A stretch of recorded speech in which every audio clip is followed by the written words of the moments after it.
Мен Дидар Бауыржанұлы 2021 жылы Павлодар мемлекеттік университетін тамамдап, Қараорта мектебіне география пәні мұғалімі болып жұмысқа орналастым.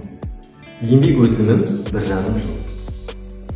Еңбек жолым осы мектептен басталғаннан кейін бар күш-жігерімді салып, өзімнің жұмысыма жауапкершілікпен қарап, ұстаздық қызметтің ауыр жүгін барынша сезіне білдім. Мектепке келген әрбір жас маманға тағайындалатындай, маған да тәлімгер ұстаз тағайындалды. Әрбір сабаққа тәлімгермен тиянақты дайындалып, сабақ барысында заманауи технологияларды, жаңа әдіс-тәсілдерді қолдана отырып, шығармашылық көзқараспен қарап, әр сабағымды қызықты өткізуге тырыстым. Қадірлі жас достар, мектеп кеме, білім теңізі болса, ал ұстаз сол мектептің жүрегі. Көзінің нұры бар шәкірттеріңіздің нұрымен жүректеріңізді ізгілікке толтырып, білім айдынында еркін жүзуге тілектеспін.